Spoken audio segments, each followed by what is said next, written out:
Hello friends, very good evening. स्वागत है आपका आपके अपने चैनल होम ट्यूशन चैनल पे। दोस्तों, अगर आप सीआईएसएफ हेड कांस्टेबल मिनिस्ट्रियल और एसएसबी हेड कांस्टेबल मिनिस्ट्रियल की तैयारी कर रहे हैं तो ये क्लास आपके लिए है। जी हाँ दोस्तों, आज से हम एक दिन आपको रीजनिंग की क्लास देंगे, एक दिन हम मैथ की क्लास देंगे। इस क्लास में केवल और केवल आपकी प्रैक्टिस करवाई जाएगी। डेली 25 क्वेश्चन रीजनिंग के और अगले दिन 25 क्वेश्चन मैथ के, अल्टरनेट आपका ये चलता रहेगा फिक्स इसी टाइम पर दोस्तों, ठीक है। तो आप हमारे साथ डेली जुड़ सकते हैं। क्लास के नोटिफिकेशन के लिए आप हमें टेलीग्राम चैनल पे ज्वाइन कर लीजिए, जहां से क्लास का नोटिफिकेशन आपको मिल जाएगा और क्लिक करके तुरंत आप क्लास पे आ जाएंगे दोस्तों, ठीक है। और अगर आप पेड कोर्स में आना चाहते हैं, मैथ और रीजनिंग के पेड कोर्स में कंप्लीट सिलेबस आते हैं, तो ये बैच हमारा 29 नवंबर से स्टार्ट हो रहा है। आप इसको एनरोल कर सकते हैं। मैथ और रीजनिंग कंप्लीट 2 महीने में आपको करवा के दे दिया जाएगा। आपके एसएसबी और दिल्ली पुलिस या सीआईएसएफ एग्जाम की आप तैयारी कर रहे हैं तो इनके लिए बहुत ही बेहतरीन ये बैच रहने वाला है दोस्तों, ठीक है। क्योंकि यही मौका है कुछ करके दिखाने का दोस्तों, ठीक है। नहीं तो फिर बाद में पछताने के अलावा क्या मिलेगा बताओ, ठीक है। वही चीजें आपको दोबारा पढ़नी पड़ेगी, दोबारा कोई फॉर्म डालोगे, दोबारा तैयारी करोगे, दोबारा फिजिकल की तैयारी करोगे। इन सबसे अच्छा है आपने सीआईएसएफ का फिजिकल कर रखा है दोस्तों, ठीक है। और अब आपके सामने रिटन एग्जाम है और टाइपिंग है, तो टाइपिंग तो 2 महीने में आप कर लेंगे और 2 महीने 2.5 महीने का टाइम आपको मिलेगा भी, ठीक है। रिटन एग्जाम के बाद 2-2.5 महीने आपको मिलेंगे टाइपिंग के लिए, उतना ही सफिशिएंट है अगर आपके अंदर लगन रहेगी तो। लेकिन जो क्रूशियल रोल है ना दोस्तों आपके सिलेक्शन में, वो रिटन एग्जाम का है, क्योंकि मेरिट जो है फाइनल वो रिटन एग्जाम के बेस पर बनेगी, ठीक है। तो हम तो तैयार हो चुके हैं पूरे जोश और जज्बे के साथ और एक संकल्प के साथ कि सीआईएसएफ की भर्ती में और एसएसबी में ज्यादा से ज्यादा बच्चे हमारे होम ट्यूशन चैनल से बढ़ेंगे। ये हम संकल्प लेके आ चुके हैं दोस्तों। मैथ और रीजनिंग का जिम्मा मैं ले रहा हूं, हिंदी के लिए आपको मैडम पढ़ाने वाली है, साइंस की क्लासेस आपको फ्री मिलने वाली हैं, और अगर आप हरियाणा जीके पढ़ना चाहते हैं तो हमारे राहुल कटारिया सर भी आपको क्लासेस दे रहे हैं, ठीक है। तो 1-2 दिन में जो भी फ्री क्लासेस रहेंगी, जो भी यूट्यूब पर क्लास रहेंगी, वो आपको शेड्यूल में बता दूंगा, टाइम टेबल, उस हिसाब से आप अपना तैयार रहिए दोस्तों, ठीक है। तो आज हम डिस्कस करेंगे रीजनिंग के 25 क्वेश्चन जो कि प्रीवियस ईयर एसएससी में पूछे गए हैं, और ये आपके सीआईएसएफ और एसएसबी हेड कांस्टेबल के लिए बहुत ज्यादा बेनिफिशियल है। चलिए शुरू करते हैं। तो लेते हैं पहला सवाल दोस्तों। तो यहां पे निर्देश दे रखा है कि क्वेश्चन 1 से लेकर 4 तक आपको सादृश्यता संबंधित क्वेश्चन आपको बताने, यानी एनालॉजी क्वेश्चन है। तो पहला सवाल आपकी स्क्रीन पर नजर आ रहा है। अब आपको देखिए दोस्तों, यहां पे मॉक टेस्ट प्रैक्टिस करवाने का मतलब ये नहीं कि केवल आपको क्वेश्चन बताऊंगा, आपको ये भी देखना है कि किसी सवाल की जो अप्रोच है सोल्व करने की एग्जाम में वो क्या हो सकती है, कैसे आप टेक्निकल चीज से, टेक्निकल वे से सवाल को अटेम्प्ट कर सकते हैं। तो बहुत सारी चीजें आपको यहां पे सीखने को मिलेंगी। क्लास को शुरू से लेकर आखिरी तक देखिए, 25 क्वेश्चन है। चलिए, तो उगते सूरज का देश है वो कौन सा है दोस्तों? जापान। तो आपसे पूछा गया कि land of the thunder dragon, तो ड्रैगन के नाम से हम जानते हैं चीन को, लेकिन the land of the thunder dragon ये जाना जाता है दोस्तों किसको? भूटान को। यानी ऑप्शन नंबर ए यहां पे सही आंसर आ जाएगा।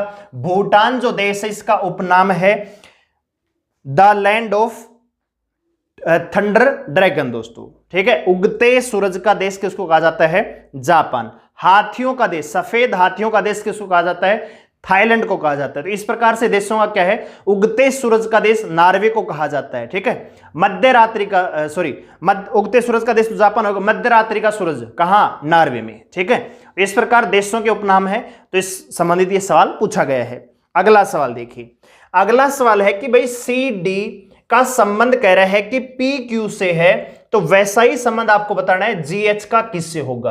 तो ऐसे सवालों में करना क्या है, जो भी लेटर दिए गए हैं इनकी प्लेस वैल्यू लिख लीजिए। तो ये 3, ये 4, ये 16 और ये 17।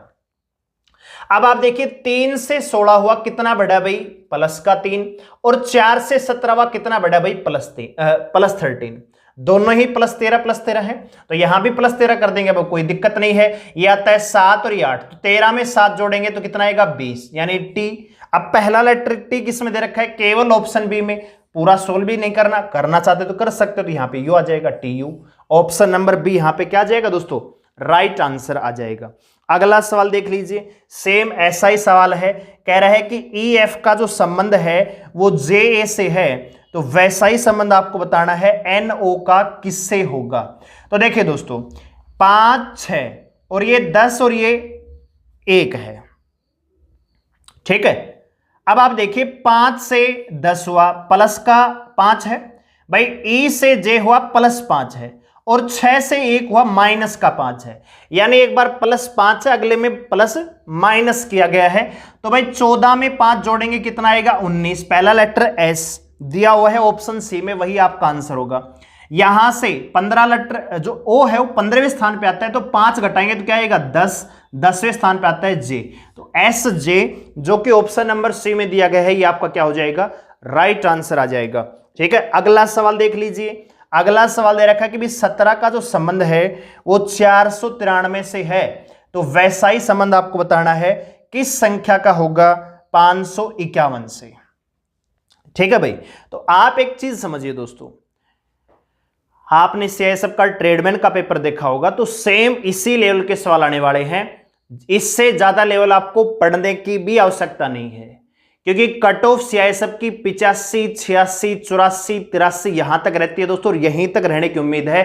तो इतनी जो कट ऑफ है वो इसीलिए जाती है क्योंकि पेपर का लेवल इतना टफ नहीं आता है, लेकिन बच्चे मार कहां खाते हैं ओवर कॉन्फिडेंस में, कि मुझे हिंदी भी आती है, मुझे रीजनिंग भी आती है, पढ़ते ही नहीं है, ठीक है। और फिर एग्जाम में आंखों में गुट्ठे देते फिर होते हैं, यार पढ़ लेता तो क्या होता, पढ़ लेता तो हो जाता, पढ़ लेता तो मैं हेड कांस्टेबल बन जाता, ठीक है। इसलिए बाद में पछताने से अच्छा है ये टाइम है, मौका है, ठीक है। और जो मौके पे चौका मारता है वही जेंटलमैन कहलाता है दोस्तों, ठीक है। तो आपको भी जेंटलमैन बनता है, हेड कांस्टेबल मिनिस्टर बनना है, तो थोड़ा सा अभी ये टाइम, इससे ज्यादा टाइम नहीं मिलेगा आपको, ज्यादा 2 महीने 3 महीने मैक्सिमम सीआईएसएफ के लिए। अब आप अपने आप सोच लीजिए आपको तैयारी करनी है नहीं करनी है, पछताना है बाद में या अभी तैयारी करनी है, ठीक है। चलिए तो भाई आप ही देखिए 17 का स्क्वायर तो 289 होता है, और ये 493 289 का डबल तो नहीं है, ठीक है। अच्छा 7 का स्क्वायर 49 होता है, तो 49 तो दिख रहा है, लेकिन इनमें कोई भी पेयर है वो स्क्वायर नहीं है, तो स्क्वायर कर वो तो कोई चक्कर नहीं है। आप एक काम कीजिए, आप 493 को 17 से डिवाइड कीजिए, तो कितना आएगा 17 दूनी 34, ठीक है, और 17 नेमा 153, यानी 17 का मल्टीपल, आप ऐसे भी कह सकते हैं कि 17 का गुणा 29 से करेंगे तो आपको 493 मिल जाएगा। अब आप सेम काम यहां पे कीजिए, 29 से डिवाइड कीजिए, ठीक है दोस्तों। 29 से डिवाइड करेंगे यहां पे, तो 29 एकम 29, 15 में 9 गई 6, ठीक है दोस्तों, और 4 में 2 गई 2, 261। अब आप 29 गुणा में 9 करके देख लीजिए, 9 ने 81, 8, 9 दूनी 18 और 8 16, ठीक है। तो ये कितने से कटेगा दोस्तों, 18 और 8 26 होते हैं, तो ये 19 आएगा ना, 19 से। तो हम ये कह सकते हैं कि 29 गुणा में 19 का मल्टीप्लाई जब करेंगे तो 551 यहां पे आ जाएगा।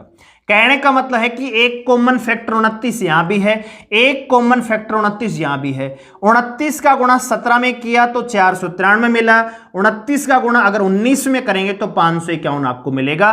तो सवाल का जो राइट आंसर आएगा ऑप्शन नंबर सी 19 आएगा, ठीक है दोस्तों।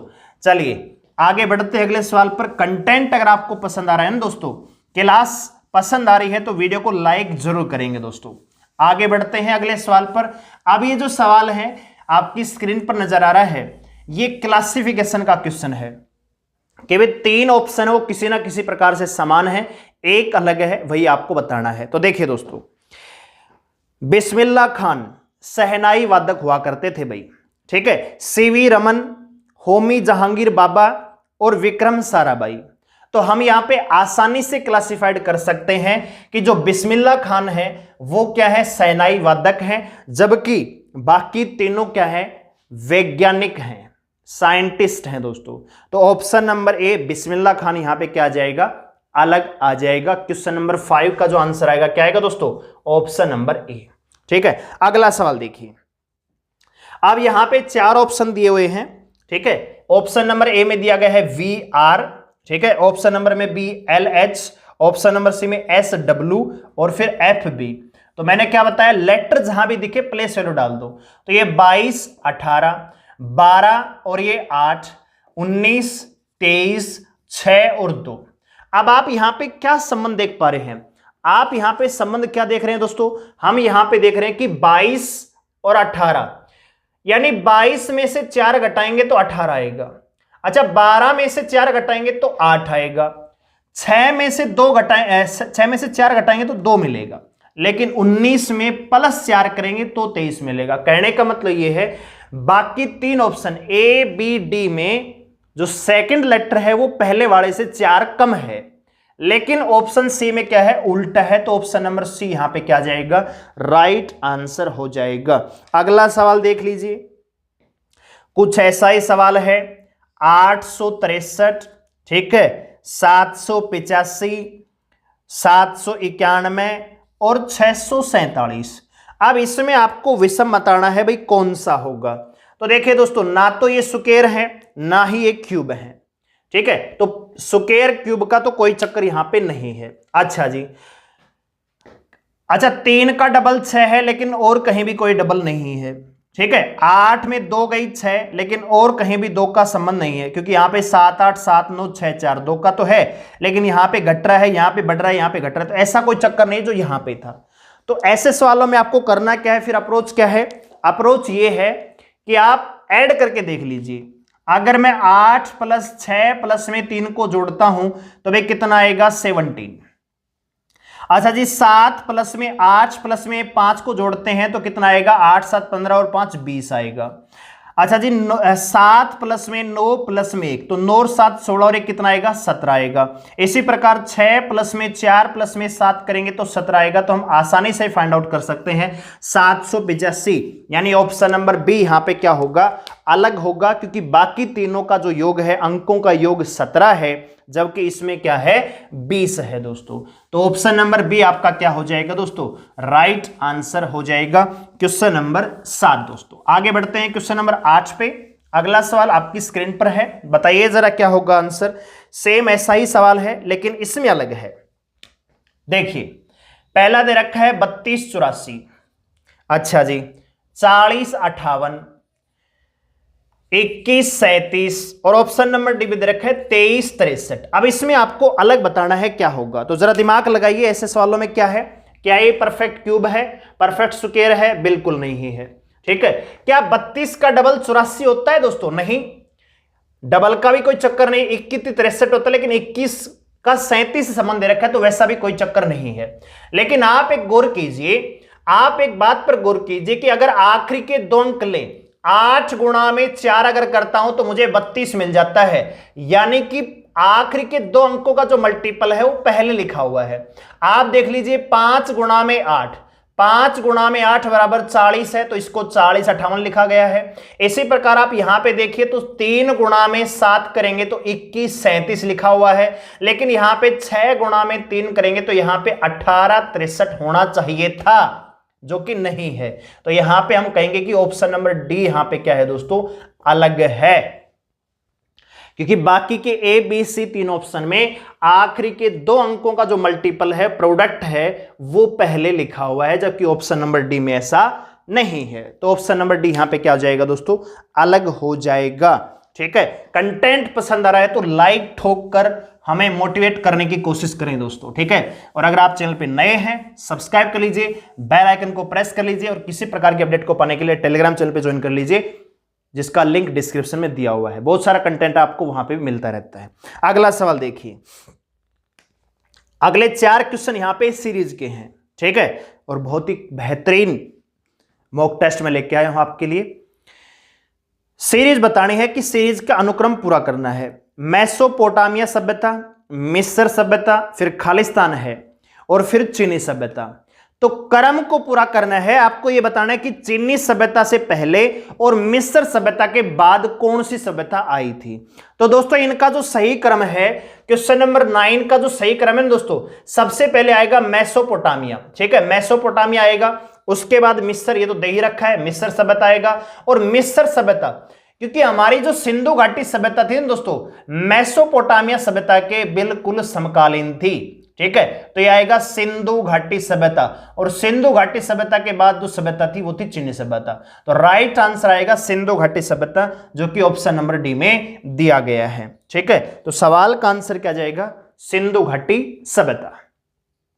अगले सवाल पर, अब देखो ये सीरीज का सवाल है, आप अप्रोच देखिए कि कैसे हम सवालों को सोल्व करेंगे। मैं केवल यहां पे पहला लेटर लूंगा TZFL, तो भाई ये 20, ये 26, ये 6 और ये 12, तो मुझे लग रहा है कि 20 से 26 प्लस 6, ठीक है, प्लस 6, 26 से 6 प्लस 6, 6 से 12 प्लस 6, तो फिर प्लस 6 करेंगे तो क्या आएगा 12 और 6 18, पहला लेटर आर, यानी जो भी मेरा आंसर होगा उसका पहला लेटर क्या होगा, आर होगा। अब बाकी लेटर से मुझे कोई मतलब ही नहीं है, मुझे चेक ही नहीं करना है, क्योंकि मेरे को पहला लेटर मिल गया, तो आर जो कि ऑप्शन नंबर बी में दिया हुआ है RSU, यही आपका क्या हो जाएगा, आंसर हो जाएगा। ठीक है दोस्तों, यही अप्रोच आपको अपनानी है एग्जाम में। आगे बढ़ते हैं अगले सवाल पर। अब अगले सवाल में भी मैं सेम काम करूंगा। देखो NOQRUVZA दिया हुआ है, अगला आपसे पूछा गया, तो आप पहले लेटर को चेक कर लो ना। 14 से 17 प्लस 3, 17 से 21 प्लस 4, 21 से 26 प्लस 5, तो देखो 3 4 5, तो आगे क्या आएगा प्लस 6, और 26 में 6 करेंगे तो भाई F, पहला लेटर F होना चाहिए, जो कि केवल ऑप्शन नंबर सी में दिया गया है, तो FG मेरा आंसर हो जाएगा। बताइए क्या चेक करने की आवश्यकता है। ठीक है, तो यही क्या हो जाएगा, आंसर हो जाएगा। अगला सवाल देखिए आपकी स्क्रीन पर नजर आ रहा है, यह भी सीरीज का सवाल है। सवाल दिया गया है 7, 13, 21, 31, 43 और 57। अब यहां पे दो तरीके से आप इस सवाल को देख सकते हैं। संख्याएं क्रम में बढ़ रही हैं तो मल्टीपल देख सकते हैं, लेकिन 7 दूनी 14 के करीब है, 13 दूनी 26 के करीब है, 21 दूनी 42 के करीब नहीं है, तो सीरीज का कंसेप्ट यहां पे नहीं है। अच्छा, क्यूब के नजदीक है, 2 का क्यूब 8 में से 1 गई 7 बचेगा, लेकिन 3 के क्यूब के पास 13 नहीं है, तो ये भी यहां पे पैटर्न नहीं है। तो आपको सीरीज के सवालों को सोल्व करने के लिए सबसे पहले क्या करना है, ब्रेक कर देना है सीरीज को। ब्रेक कैसे करेंगे, अंतर देखेंगे भाई। 7 से 13 हुआ कितना बड़ा, प्लस का 6, 13 से 21 हुआ प्लस का 8, 21 से 31 हुआ प्लस का 10, 31 से 43 हुआ प्लस का 12, तो यहां पे 43 से 57 हुआ प्लस का 14, तो अब आप समझ चुके होंगे क्या आएगा, प्लस का 16, और 57 में 16 जोड़ेंगे तो क्या आएगा 73। क्या आएगा दोस्तों, 73 इस सवाल का आंसर आएगा, जो कि ऑप्शन नंबर ए में दिया गया है। ठीक है, उम्मीद करूंगा सवाल आपको समझ में आया होगा और वीडियो भी आपको पसंद आ रही होगी। तो आइए दोस्तों आगे बढ़ते हैं। अगला सवाल आपको दिया गया है सिलोग्जम का कथन और निष्कर्ष का। कथन दे रखा है भी सभी पंखे क्या हैं, प्याले हैं। तो भाई सबसे बढ़िया मेथड है डायग्राम मेथड, कुछ सोचने की भी आवश्यकता नहीं है। देखो दोस्तों क्या रहा है, सभी पंखे क्या हैं, जितने भी पंखे हैं सारे के सारे क्या हैं, प्याले हैं। और कह रहा है कि जितने भी प्याले हैं सारे के सारे क्या हैं भाई, तकिए हैं। तो जितने भी प्याले हैं सारे क्या हैं, तकिए हैं। अब आप एक चीज समझ लीजिए, जब भी आप अंदर से बाहर जाएंगे तो आप पढ़ सकते हैं ऑल बी और सम बी। कैसे, सभी पंखे प्याले हैं, सभी प्याले तकिए हैं, तो सभी पंखे भी क्या होंगे, तकिए होंगे। अब आप मुझे बताइए जितने भी सेब हैं क्या सारे के सारे फल हैं, बिल्कुल। अब आप मुझे एक बात बताइए, क्या कुछ सेब फल हैं? तो आप कहेंगे सर सारे के सारे जब सेब फल हैं तो कुछ सेब भी क्या होंगे, फल होंगे। यस और नो? तो कहने का मतलब यह है कि जब अंदर से बाहर जाएंगे तो ऑल और सम दोनों पढ़ेंगे, लेकिन जब बाहर से अंदर आएंगे तो केवल क्या पढ़ेंगे दोस्तों, सम पढ़ेंगे। कुछ तकिए प्याले हैं, कुछ प्याले पंखे हैं और कुछ तकिए पंखे हैं, बस। इसके अलावा यहां पे कोई निष्कर्ष नहीं पड़ेगा। डिटेल पढ़ना है पेड कोर्स में आइए। ठीक है दोस्तों, चलिए तो यहां पे निष्कर्ष की बात कर लेते हैं। नंबर 1 कह रहा है कि सभी पंखे तकिए हैं, तो सभी पंखे क्या हैं दोस्तों, तकिए, बिल्कुल सही है। नंबर 2, सभी तकिए पंखे हैं, सारे के सारे तकिए पंखे नहीं है, कुछ तकिए पंखे। बाहर से अंदर क्या बताया मैंने, सम।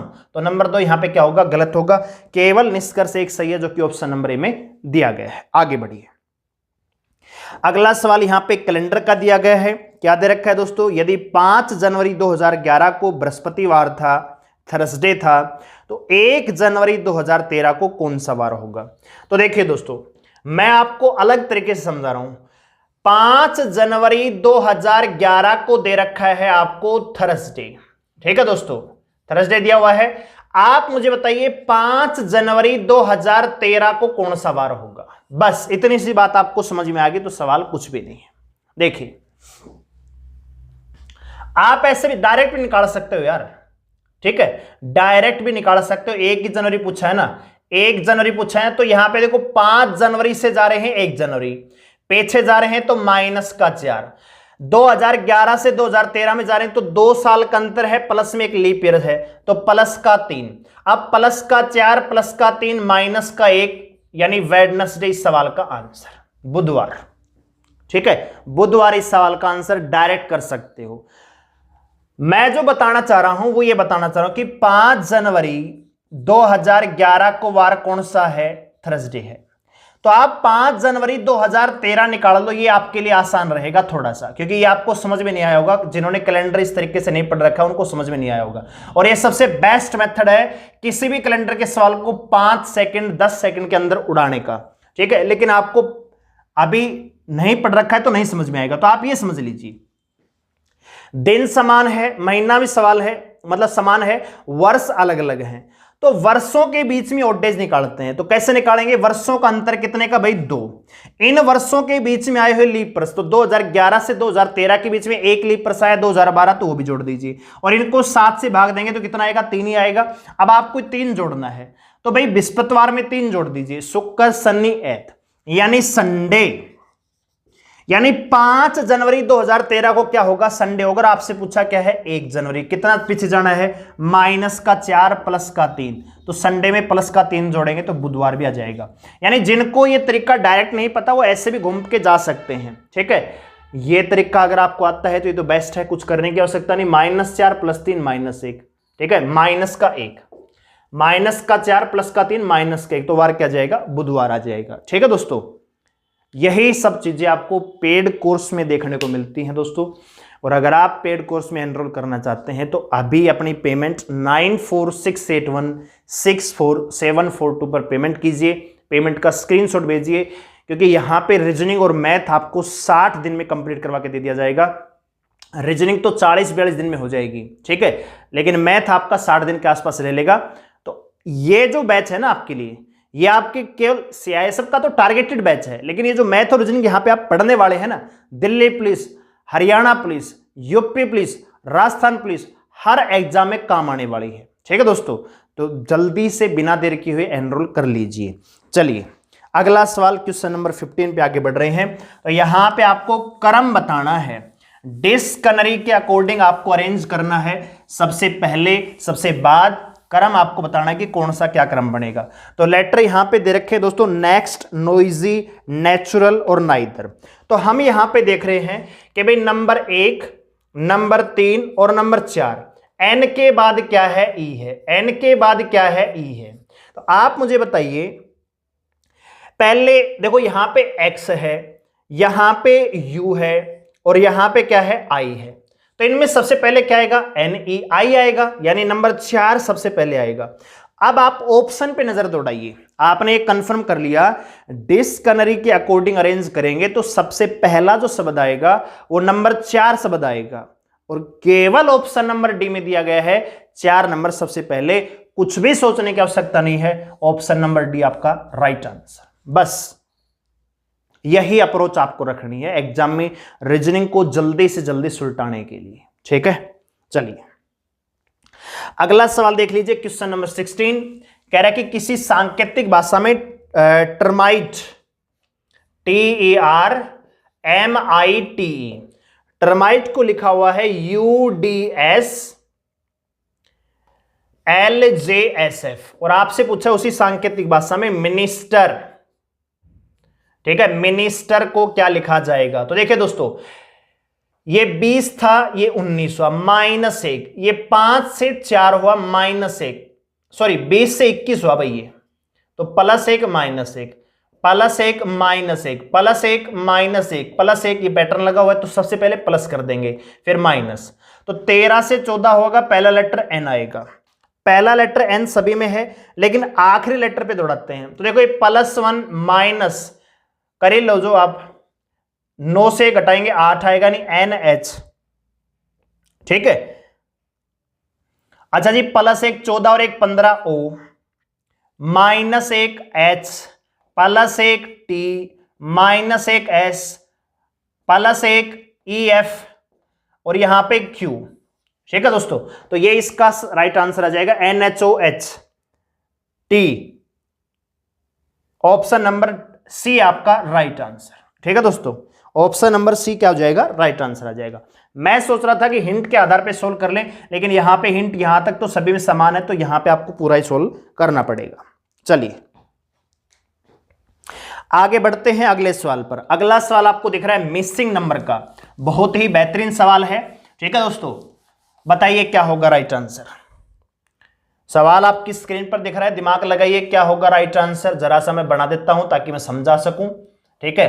तो यहां पे आपको दे रखा है TD 48, यहां पे दे रखा है RM 62 और यहां पे दे रखा है HW और क्वेश्चन मार्क, ठीक है। तो आप मुझे बताइए T कितने नंबर पे आता है, 20। अच्छा जी, D कितने नंबर पे आता है, 4, और 20 और 4 का योग कितना होगा, 24। 24 का डबल कर देंगे तो क्या 48 आ जाएगा, बिल्कुल आ जाएगा। R आता है जी 18 नंबर पे, M आता है जी 13 नंबर पे, 18 और 13 होता है 31 का डबल करेंगे तो क्या 62 आ जाएगा, बिल्कुल आ जाएगा। तो सेम पैटर्न यहां पे 8 पे आता है H, 23 पे आता है W, 23 और 8 होंगे जी 31 का डबल करेंगे तो 62 ही यहां पे आएगा। तो सवाल का राइट आंसर होगा 62, जो कि ऑप्शन नंबर बी में दिया गया है। आगे बढ़ते हैं अगले सवाल पर। अगला सवाल मैथमेटिकल ऑपरेशन का है। तो सबसे पहले मैं यहां पे सीरीज लिख लेता हूं भाई, 87, ठीक है। गैप है जो लेटर उसको नहीं लिख रहा, 3 4 4 और 50 बराबर का निशान। अब देखो B, तो B का अर्थ है जी डिवाइड करना, अच्छा जी। C का अर्थ है जी गुणा करना, A का अर्थ है जी जोड़, और D का मतलब क्या होगा, घटाना। अब इसको सोल्व करना है तो ये क्या हो गया, बोडोमास। बोडोमास में पहले क्या करेंगे दोस्तों, 87 को 3 से भाग देंगे तो ये आएगा 29, 29 का 4 से गुणा करेंगे तो ये आएगा 116। अब आपके पास ये इक्वेशन बच गई, ठीक है, आपके पास ये इक्वेशन बच गई। तो सोल्व करेंगे 120 माइनस 50 तो कितना आएगा, 70 इस सवाल का राइट आंसर हो जाएगा। 70 इस सवाल का क्या हो जाएगा दोस्तों, बिल्कुल सही आंसर हो जाएगा, ठीक है। चलिए अगला सवाल देख लीजिए। रिपीटेड सीरीज का सवाल है और रिपीटेड सीरीज मैंने फ्री करवा रखी है यूट्यूब पर, पूरा कंप्लीट।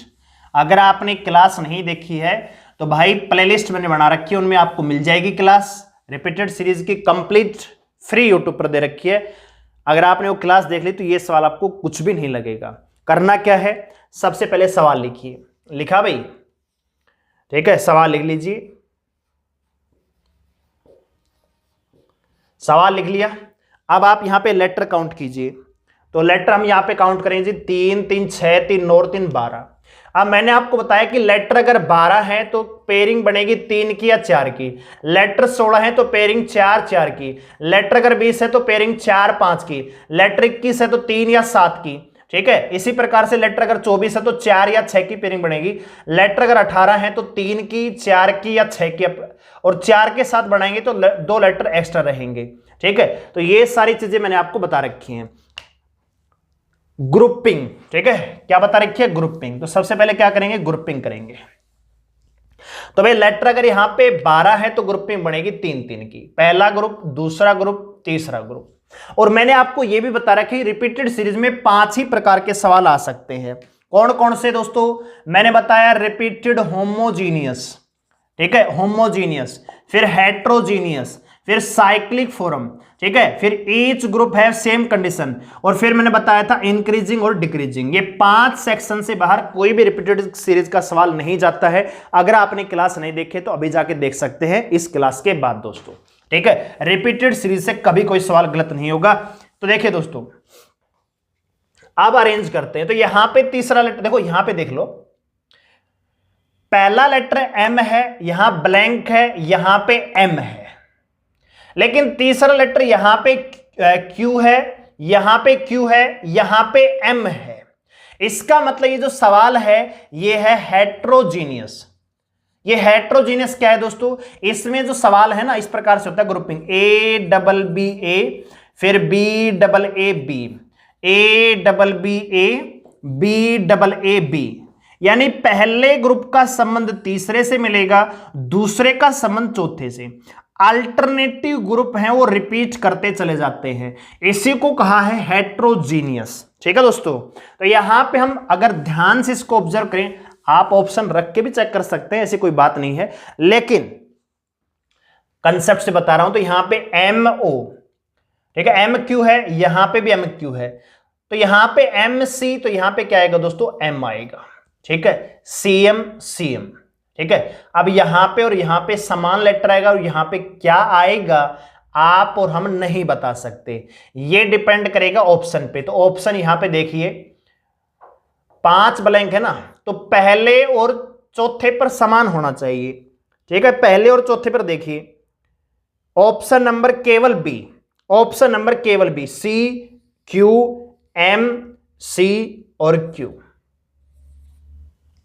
ठीक है, अब आप रख दीजिए, यहां पे सी रखिए, यहां पे क्यू रखिए, यहां पे आप एम रख लिया है हमने, यहां पे सी रखिए और यहां पे रखिए।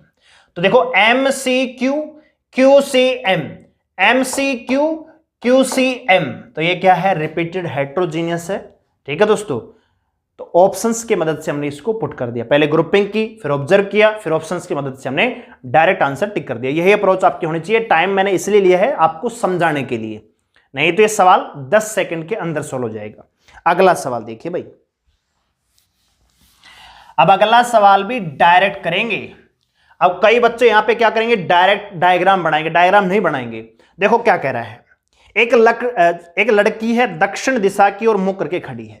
ठीक है, वह घड़ी की सुई की चलने की विपरीत दिशा में यानी एंटी क्लॉकवाइज 135 डिग्री घूमती है, फिर दोबारा घड़ी की सुई की दिशा में विपरीत दिशा में 180 डिग्री घूमती है। तो अब उसका मुंह कौन सी दिशा में होगा, बनाइए डायग्राम। ठीक है, गलत होने के चांस ज्यादा रहेंगे, लेकिन डायरेक्ट तरीका क्या है भाई, कौन सी दिशा में है, साउथ। सबसे पहले एंटी क्लॉकवाइज घूमी है 135 डिग्री, फिर दोबारा से एंटी क्लॉकवाइज घूमी है 180 डिग्री। ठीक है, आप इनको जोड़ लीजिए तो क्या आएगा, ये 315 आएगा। अब साउथ के 315 डिग्री आप घूम जाइए। तो दोस्तों ये है डायरेक्शन आपकी, ये होता है साउथ। तो आप मुझे बताइए, अगर ये लड़की 360 डिग्री ही घूमती, अगर ये लड़की 360 डिग्री पूरी घूम जाती तो वापस दक्षिण दिशा में आ जाती ना, समान डायरेक्शन में आ जाती, लेकिन ये क्या रही, 45 डिग्री पीछे रह गई।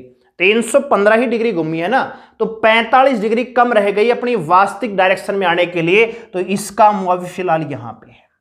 देखो कैसे, पहले थी ये दक्षिण दिशा की ओर 135 डिग्री यानी 90 प्लस में 15, तो शुरू में यहां पे इसका इस तरफ मुंह था, फिर यहां से 180 डिग्री घूमी है तो यहां पे आ गई। अब इसका मुंह ये है, तो ये कौन सी दिशा है दोस्तों, दक्षिण पश्चिम। कौन सी है दोस्तों, दक्षिण पश्चिम। और भारत में जो मानसून है वो भी कौन सा आता है, दक्षिण पश्चिम मानसून। ठीक है, तो ऑप्शन नंबर ए यहां पे क्या हो जाएगा, राइट आंसर आ जाएगा। उम्मीद करूंगा समझ में आ रहा होगा, कंटेंट भी पसंद आ रहा है तो वीडियो को लाइक जरूर करें दोस्तों, और अगर आप चैनल पे नए हैं चैनल को सब्सक्राइब कर लीजिए। अगला सवाल देखिए, अब यहां पे मैट्रिक्स का सवाल है, और मैट्रिक्स को सवाल को सोल्व करने के लिए, जल्दी से सोल्व करने के लिए अप्रोच क्या है, आप पीछे से चेक कीजिए एक ही लेटर को, फिर वो नहीं मिलता है फिर दूसरे को चेक कीजिए। कैसे करना है देखिए ध्यान से। मान लीजिए मुझे पता है वाटर पूछा है ना, आपसे शब्द क्या पूछा है दोस्तों, वाटर। आप शुरुआत में चेक करेंगे तो W आपको दिए गए स्थानों पर 4 ऑप्शन में मिलेगा, ऐसे नहीं चेक करना, आपको पीछे चेक करना है। तो भाई R होना चाहिए 4 4 पर, 1 1 3 0 या 7 5 पर। तो हम ये चेक करेंगे कि क्या R इन पोजीशन पे है। जिस भी ऑप्शन में बताई हुई पोजीशन पे R नहीं होगा मतलब वो हमारा आंसर नहीं हो सकता। ठीक है, तो R है वो 4 4 पे होना चाहिए। तो आप देखिए 4 4 पे R है, बिल्कुल है, मतलब ये आपका आंसर हो सकता है। 1 1 पर क्या R है, एक एक पर आर नहीं है, मतलब ऑप्शन बी आपका कट गया। 3 0 पर भी आर है और 7 5 पर भी आर है। अब आप ए को चेक कीजिए, तो ए आपका होना चाहिए दोस्तों 8 5, ठीक है। इसके बाद आपका 9 5 और आपका होना चाहिए 6 9 पर, क्योंकि ऑप्शन बी आप एलिमिनेट कर चुके हैं। क्या 8 5 पर ई है दोस्तों? तो 8 5 पर डी दिया हुआ है, होना क्या चाहिए ई, यानी ऑप्शन ए भी आपका कट गया। 2 ऑप्शन आपने एलिमिनेट कर दिए, अब आपके पास 2 ऑप्शन बचे हैं, ठीक है। ये दोनों आपके आंसर हो सकते हैं, कोई सा एक। तो 9 5 पर ई देखिए, तो 9 5 पर ई है, बिल्कुल है। क्या 6 9 पर ई है? तो 6 9 पर भी ई है। अब आप तीसरे पे चलीजिए, तो टी आपको केवल 2 में चेक करना है, या तो 4 0 या फिर 8 9। तो क्या 4 0 पर टी है? तो 4 0 पर टी है, लेकिन 8 9 पर टी नहीं है। तो ये ऑप्शन नंबर सी आपका क्या हो गया? राइट आंसर होगा। ऑप्शन नंबर सी क्या होगा? राइट आंसर होगा। इस प्रकार से आपको पीछे से चेक करना है, अप्रोच बढ़ेगी। कई कई सवालों में क्या होगा कि केवल शुरू के 3 4 लेटर आपको दिए गए पोजीशन पे सभी ऑप्शन मिल जाएंगे, आखिरी का गलत मिलेगा। तो पीछे से चेक कीजिए, यही अप्रोच है इस सवाल को सोल्व करने की। अगला सवाल देखिए भाई, अगला सवाल है यहां पे ब्लड रिलेशन का। तो देखिए कह रहा है कि प्रीति है वो राजेश की बेटी है। तो भाई ये प्रीति बेटी है, फीमेल पर्सन, सर्कल का निशान। किसकी बेटी है? राजेश की। तो राजेश मेल है, वर्ग का निशान। आगे देखिए, अमित अंकिता का बेटा है। तो अमित और अंकित के बारे में कोई संबंध नहीं कि प्रीति राजेश से क्या संबंध। आगे बढ़ते हैं, आगे कह रहा है कि राजेश जो है राजन का इकलौता बेटा है। राजेश जो है ना बेटा है किसका दोस्तों? राजन का। आगे देखिए, और अंकिता है वो राजन की बहू है। बहू का मतलब होता है पुत्र वधू, डॉटर इन लॉ, ठीक है, पुत्र वधू, पुत्र की पत्नी। तो अंकिता राजन की बहू है, मतलब अंकिता जो है राजन के पुत्र की वाइफ है। तो राजन का पुत्र कौन है? राजेश। और राजेश की पत्नी कौन है दोस्तों? अंकिता, ठीक है। और अंकिता का पुत्र कौन है? अमित। तो आप मुझे बताइए प्रीति अमित की क्या लगती है? बहन लगेगी, और यही आपसे पूछा गया है। ऑप्शन नंबर ए आपका राइट आंसर हो जाएगा, ठीक है। अगला सवाल देखिए, अगला सवाल यहां पे मिरर इमेज का दिया गया है दोस्तों। तो बताइए क्या होगा राइट आंसर? आपकी स्क्रीन पर क्वेश्चन नजर आ रहा है, और सवाल को अगर मैं ध्यान से ऑब्जर्व करना चाहूं तो यहां पे ट्राइंगल है, ठीक है, यहां पे भी ट्राइंगल है, ठीक है, और यहां पे समचतुर्भुज दी गई है, और यहां पे भी समचतुर्भुज आपको दी गई है। जब आप इसका मिरर इमेज बनाएंगे तो मिरर इमेज में दोस्तों राइट और लेफ्ट का चेंज आता है, टॉप और बॉटम समान रहते हैं। यानी ये जो ट्राइंगल लेफ्ट में है चली जाएगी राइट में, ये जो राइट में है आ जाएगी लेफ्ट में, ठीक है। अब ये घुमाव इसका लेफ्ट की तरफ है ना, तो ये ऐसे हो जाएगा, ऐसे होगा ये। इसी प्रकार से ये भी भाई, ठीक है। तो ये आप देख लीजिए, तो ये आप देखेंगे तो केवल किस में दिया गया है दोस्तों? केवल option number A. Option number A इस सवाल का राइट आंसर। अगला सवाल देखिए, लड़के, विद्यार्थी और लड़कियां, यानी बॉय, गर्ल और स्टूडेंट। तो आप मुझे बताइए बॉय और गर्ल में कोई संबंध है क्या? बिल्कुल नहीं है, बॉय गर्ल में कोई संबंध नहीं है, ठीक है, दोनों एक दूसरे के अपोजिट है। अच्छा, गर्ल स्टूडेंट, क्या सारी लड़कियां विद्यार्थी होती हैं? नहीं। क्या सारे विद्यार्थी लड़कियां ही होती हैं? नहीं। तो यहां पे क्या बनेगा दोस्तों? सम का रिलेशन बनेगा। अच्छा जी, बॉय और स्टूडेंट, क्या सारे लड़के स्टूडेंट हैं? नहीं। क्या सारे स्टूडेंट लड़के ही होते हैं? नहीं। तो यहां भी क्या संबंध बनेगा दोस्तों? सम। 2 सम 1 9। तो डायग्राम आपका ये वाला, यानी दिया गया है ऑप्शन नंबर डी में। आपको ऑप्शन चेक भी नहीं करना, डायरेक्ट आप यहां पे चेक कर सकते हैं, ठीक है। जैसे मान लीजिए कोई एग्जांपल मैं देना चाहूं, बिल्ली, पालतू और कुत्ता, इनमें क्या संबंध बढ़ेगा? तो आप मुझे बताइए बिल्ली और पालतू, क्या सारी की सारी बिल्ली पालतू हैं? बिल्ली पालतू जानवर है, लेकिन क्या सारी की सारी बिल्ली पाली जाती है? नहीं। तो आप कहेंगे सर कुछ बिल्लियां पालतू हैं और कुछ पालतू जानवरों में बिल्ली। पालतू और कुत्ते में भी क्या बनेगा? समान सम का बनेगा, लेकिन बिल्ली और कुत्ते में कोई संबंध नहीं है। तो सेम डायग्राम, बीच में क्या आएगा? पालतू, और इधर क्या आएगा? बिल्ली, और इधर क्या आएगा? कुत्ता। बीच में क्या आएगा? विद्यार्थी, लड़कियां और लड़के, ठीक है। आगे बात समझ में? यही सब चीजें आपको पेड कोर्स में देखने को मिलेंगी दोस्तों, ठीक है। बहुत ही बेहतरीन आपको पढ़ाने वाले हैं। बैच लेना है तो आ सकते हैं अभी एनरोल करके। एनरोल करने के लिए आपकी स्क्रीन पर नंबर देख रहे हैं 9468164742। इस पर गूगल पे या फोन पे से 699 रुपए पूरे कोर्स की 2 सब्जेक्ट आपको मिल रहे हैं, ठीक है। और आपकी नौकरी का सवाल है, बिना देर किए हुए पेमेंट करके आ जाइए, कंप्लीट कोर्स आपको मिलने वाला है। चलिए अगला जो सवाल है ये है पेपर फोल्डिंग और कटिंग का। तो मैं इसकी आखिरी जो है ना डायग्राम बना रहा हूं, जो आखिरी में दिया हुआ है, सबसे आखिरी जो कटिंग है इस प्रकार से बनाई गई है। और आपने जब इस पेपर को काटा तो एक कटिंग यहां थी और एक कटिंग यहां थी, ठीक है दोस्तों। अब देखिए पेपर फोल्डिंग कटिंग में क्या होता है कि जिस डायरेक्शन में आपने पेपर को फोल्ड किया है उसी के जस्ट अपोजिट हम खोलते हैं, और खोलते टाइम मिरर का प्रयोग करते हैं। तो देखिए दोस्तों, जब आप इसको वापस ओपन करेंगे तो क्या ये इस प्रकार की आकृति बनेगी? बिल्कुल बनेगी। अब ये जो अधूरा सर्कल है ये पूरा हो जाएगा और ये भी पूरा हो जाएगा, तो नीचे बनेगा इस प्रकार से। जब आप इसको वापस ऊपर की ओर ओपन करेंगे तो ये दोनों के दोनों इधर भी खुल जाएंगे। बस ऐसा ही डायग्राम आपको देखना है जो कि दिया गया है किसमें? ऑप्शन नंबर सी में। ऑप्शन नंबर सी में ये गैप भी तो है ना बीच में दोनों में, तो ऑप्शन नंबर सी यहां पे क्या होगा? राइट आंसर हो जाएगा, ठीक है। तो ये था हमारा आज का रीजनिंग का सुपर मॉक टेस्ट।